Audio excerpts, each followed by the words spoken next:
13 के बाद आपके पास नेक्स्ट क्वेश्चन नंबर 14 से 20 है। 14 से 20 बच्चों आपको उन्होंने एक्स वाई की फॉर्म में क्वेश्चन दे दिए गए हैं और वो एक्स वाई की फॉर्म में सॉल्व करना मुश्किल है, इसलिए हम उसे पोलर फॉर्म में चेंज करके सॉल्व करेंगे। अब पोलर फॉर्म के लिए ये 2-3 कंडीशंस आपको पता होनी चाहिए, हमने ये वाली कंडीशन बार बार यूज़ करनी है। देखिए आप लोगों को जब भी किसी क्वेश्चन को पोलर फॉर्म में चेंज करना हो, पोलर फॉर्म में इंटीग्रेशन ज़्यादा आसान होती है। आप एक्स वाई को चेंज कर देते हो आर और थीटा की फॉर्म में, जो एक्स होता है और वाई होता है वो आर थीटा की फॉर्म में चेंज हो जाता है। अब इसके फॉर्मूलाज क्या होते हैं? फॉर्मूला नंबर 1 ये होता है जहाँ पे डी एक्स डी वाई या डी वाई डी एक्स आ रहा होता है।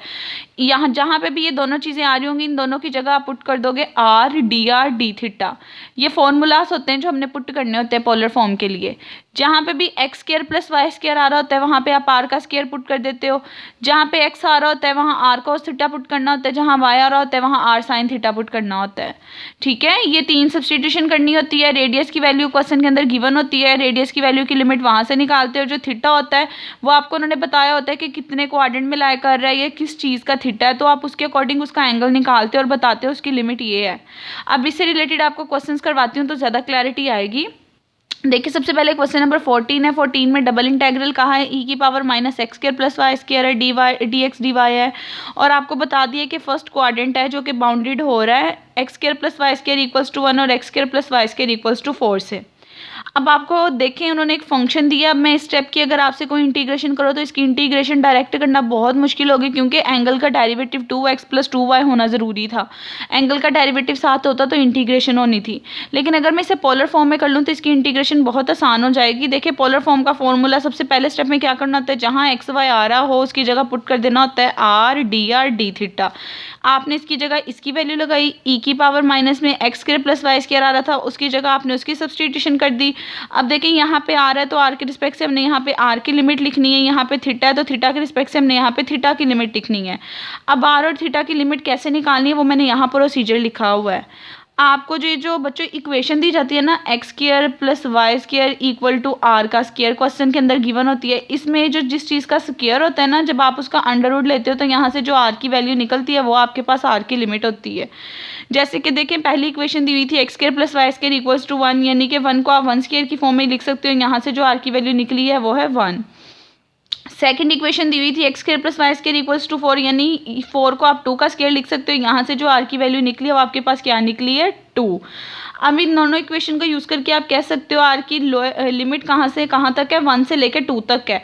जो लोअर लिमिट है वो नीचे लिखोगे, जो अपर लिमिट है वो ऊपर लिखोगे। अब देखिए आपने आर की लिमिट बता दी है। अब देखें एंगल बताना है कि एंगल कहाँ से कहाँ तक लाई कर रहा है। उन्होंने आपसे कहा है कि ये फर्स्ट क्वाड्रेंट में लाई कर रहा है। मैंने यहाँ पे चारों क्वाड्रेंट बनाए हैं। आपके पास बेसिकली बच्चों 4 क्वाड्रेंट होते हैं। फर्स्ट क्वाड्रेंट का एंगल होता है 0 से π/2। सेकंड का एंगल होता है अगर सेकंड तक जा रहे हो तो 0 से पाई, फिर अगर थर्ड तक जा रहे हो तो वो 0 से 3π होता है, और अगर यहाँ से स्टार्ट होकर पूरा कंप्लीट कर रहे हो तो एंगल 2π होता है। अब उन्होंने हमें क्वेश्चन में फर्स्ट क्वाड्रेंट का है, फर्स्ट क्वाड्रेंट का एंगल 0 से π/2 होता है, इसलिए आप फर्स्ट क्वाड्रेंट के एंगल में थीटा की जगह 0 से π/2 पुट करोगे। 0 से π/2 पुट कर दोगे। अब हम इसकी इंटीग्रेशन स्टार्ट करते हैं।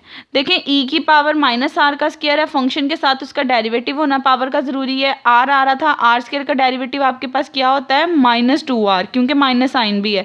तो देखिए हमें -2 चाहिए था, हमने नेक्स्ट स्टेप में -2 से मल्टीप्लाई भी कर दिया, -2 से डिवाइड भी कर दिया।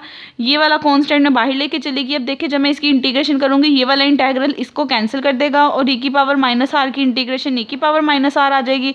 साथ में अपर लिमिट और लोअर लिमिट आ जाएगी।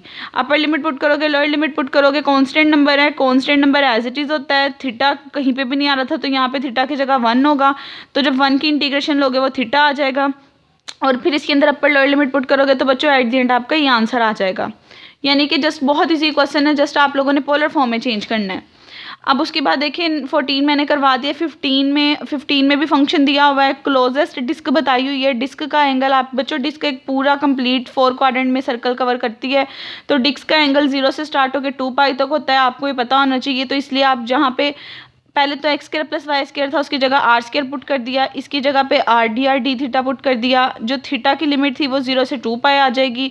अब रेडियस उन्होंने खुद क्वेश्चन में बताया हुआ है ए है और वो सेंटर यानी ओरिजिन 0 से स्टार्ट हो रहा है, तो 0 रेडियस की जगह आप 0 से पुट कर दोगे।